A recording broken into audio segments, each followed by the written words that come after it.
My name is Kyle Maynard.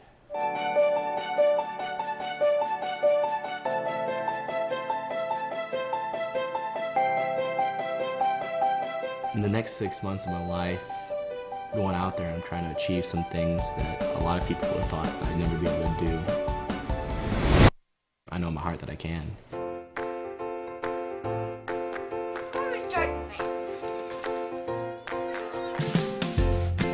It became really normal, remarkably. He never stops trying. And then he won the starting spot his senior year, and he was for real. I was training for my first fight in mixed martial arts. Mixed martial arts is basically no holds barred competition. I was denied by the Georgia State Athletic and Entertainment Commission to go in and compete.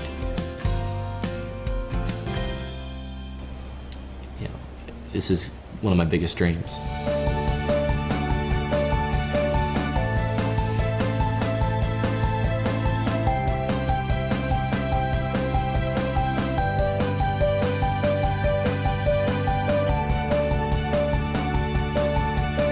When other people are telling you that you are not good enough, that you cannot do something, that your dreams are too big, that is a lie. You have to go and decide that and confirm that in yourself, though, to believe that now. I mean, life is too short to go and let it slide by, to go and say that I'm just going to go and allow other people to go and dictate what I'm capable of doing. No, there was that first moment where I realized what I was doing mattered. It was worth something.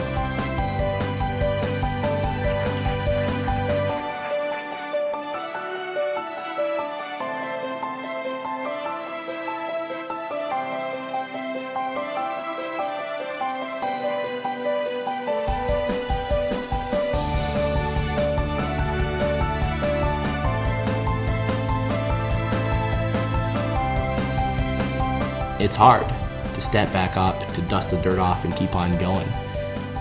But that's where you learn, who you are inside. Ladies and gentlemen, let's give a warm, agile welcome to Mr. Kyle Maynard.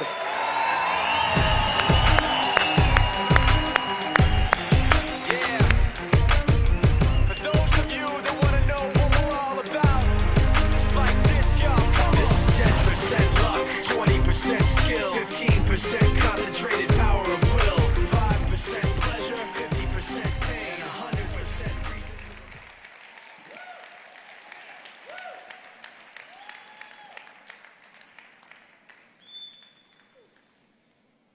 It's hard to take the stage when you feel like a fraud. My message is supposed to be a simple one. Make no excuses. I'm going to tell you that there have been times in my life where I haven't always lived by that. When I started speaking, it was 2005. I remember one night in particular, after I just put down a room service meal. I'd been traveling through about 60 cities in 90 days, 3 months into a book tour.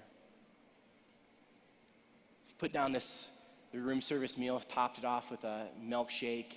I'd put on about 30 pounds in 3 months. I finished a on-demand movie on the hotel movie channel. It was like I had watched 4 times in a row, and I tried to call my friends up to get somebody to go and talk to, because I was sitting in this room and I was all alone. No one was there to talk to me. Everyone was out having fun. I looked in the mirror, and I saw the guy staring back at me barely resembled that athlete that I was supposed to be speaking about. And I felt like, for the first time in my life, I had been a complete fraud. That every word that I would say and speak to this group in the morning coming out of my mouth was not something I was living myself. Have you ever felt like a fraud? You may have been in the health world representing, Agile, to go and say, I don't know if I can get my own health together. Maybe you're trying to go and deliver a message of hope and prosperity and wealth to someone else and give them a chance. And it's like, I can't get this together in my own life. We go through these things and we allow this mentality to be able to just to become our reality. To me, it didn't start out that way. You know, I got to go and release my book and did Oprah, Larry King, HBO Real Sports, all these programs, and my life was on fire. Book became a New York Times bestseller, was speaking around the world, and it was an amazing time. But the thing that I allowed to happen to me was to buy in to other people's belief on what I was capable of doing. Not my belief, other people. You have to decide. When I would travel in the airports, sometimes I'd pull up to the gate in the plane, and I'd see other people, you know, when they'd look at me, the gate agents, to go and board the flight, they would think, like, it's going to take a while to get this guy on the plane. I'd go and tell them, like, no, it's no problem. I'll get to my own seat. And sometimes people try to, like, force help on me. And I get in that stubborn mentality, like, if somebody's going to help me, that, you know, I'll just go and do it myself. There was one time in particular where I had a guy come up to me. I was in the middle of this book tour, traveling from New York and LaGuardia Airport, flying to Toronto for another speech. This guy came up to go and help me down the jetway in the, to take my wheelchair and push it down the jetway to get to the plane. And he said that he had to help me. So I was like, all right, no, I'm going to go and do it on my own. But the guy kept persisting, so I figured, all right, I'm going to let him help me. You guys can't see my wheelchair. It's backstage, but it's about 3 feet off the ground. Problem was with this whole situation was the guy that wanted to help me was about like 7 feet tall. I had to go and bend all the way over to go and grab the handlebars of the chair to go and push me down this jetway. So he goes and he takes about like 3 steps, and he trips over a bar in the back of the chair. And I've got a 60-pound bag of clothes around my neck. And doesn't just let go of the wheelchair, trips and sends me flying down this thing. Started steaming down. There's a couple down at the bottom looking up to me like, this is it, Kyle's coming. And I tried to stop myself, tried to go and grab the chair and ram it into the wall. Didn't stop then, tried to go and grab hold of the side of the wall to still flying down to go and stop myself. There's folding patterns down metal, like strips that I tried to go grab hold of, ripped my arm open, so there's a streak of blood coming down now. I hit the bottom of the ramp, I flipped out, chair flipped over, everybody came running out thinking I was going to sue the airline. I popped up, guy came running down thinking he's going to lose his job. I told them, look, I'm not going to sue anybody, just promise me one thing. You will never help me again. And it's what, right.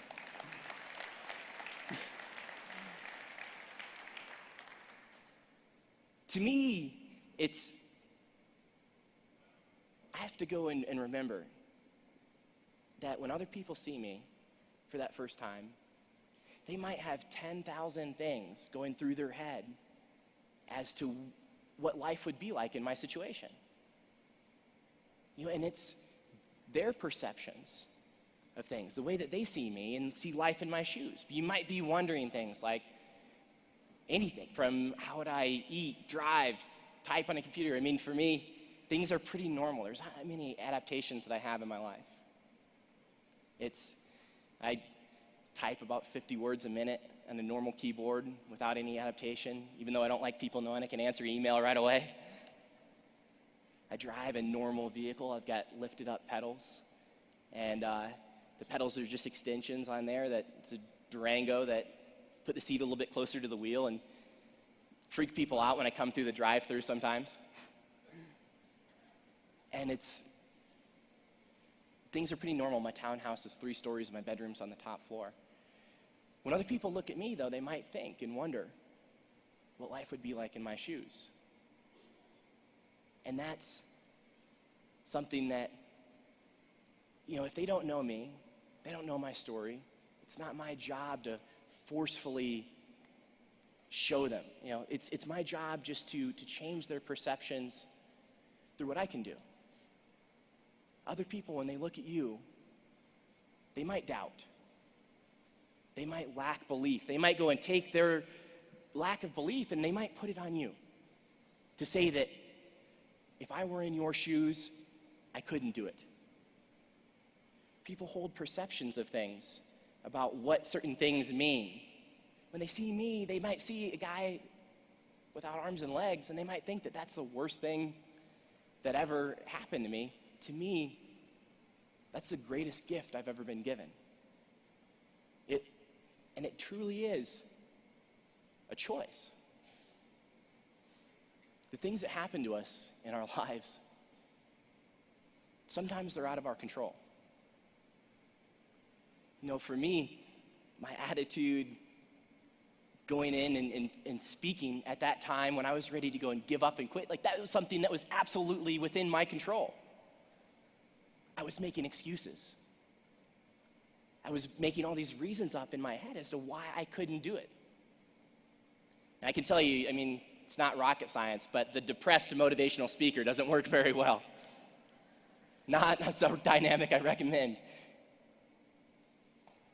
But it was something that I could not control the way that I was born. I was born without my arms and legs. And my parents, when I was growing up, they treated me as completely normal. They did not focus on the things that were wrong. They focused on all the things that were good and right in my life. All the things that I could do.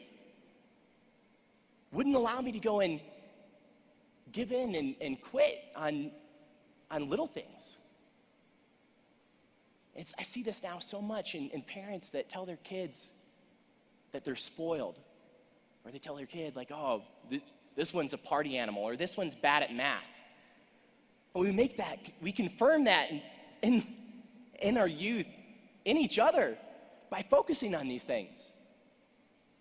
That power of our focus is so critical and so important to be able to go and change and start focusing on things that we can't